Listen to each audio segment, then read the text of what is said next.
Then उसके बाद से हम फिर थोड़ा-सा आगे बढ़े, फिर हमने कुछ मेले में जो चीज़ें बिक रही थी, जैसे कि काफ़ी अच्छी-सी चीज़ें सस्ते दामों में मिल रही थी, तो हमने उसमें से कुछ खरीदा और फिर हमें फिर से लग गई भूख, क्योंकि हमने खाया ही क्या था, बस फुल्की ही तो खाया था।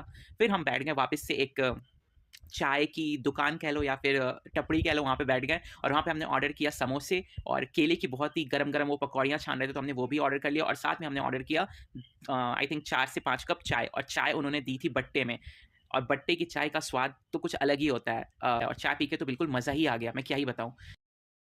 और यहाँ पे देखो, ये डॉग यहाँ पे बैठा हुआ था, मैंने इसे खाने के लिए दिया पकौड़ी, बट वो खा नहीं रहा था। Maybe that dog is interested in eating something else. So फिर उसके बाद से हम थोड़ा और आगे निकले, तो हमें यहाँ पे दिखी ये फोफी, और ये फोफी तो हमारा बचपन से ही फेवरेट हुआ करता है, काफ़ी रंग-बिरंगी कलर्स की थी, तो हमने इसमें से भी 1 पैकेट खरीद लिया। और फिर उसके बाद से मिल रहा था ये मसाले वाला चना, और वो इतना स्पाइसी दिख रहा था कि बस जीभ तो मेरी लपलपा ही गई। तो मैंने सोचा चलो इसे भी खरीद लेते हैं। और फिर मैंने कुछ देखा and my reaction was like Wait a minute! Who are you? और फिर उसके बाद से सबसे अमेज़िंग चीज़ जो हम खाने के लिए पर्सनली घर से यहाँ तक आए थे, वो था ये लाल वाली इमरती, जो मेरी बहुत ही ज़्यादा फ़ेवरेट है और सिर्फ़ मेले में ही मिलती है। सो मैंने ये वाली इमरती ली और इसे खाया। आहा! कितनी टेस्टी थी, I can't tell you. So finally ये सारी चीज़ें करने के बाद हमने वापस से पकड़ा ऑटो और हम आ गए घर।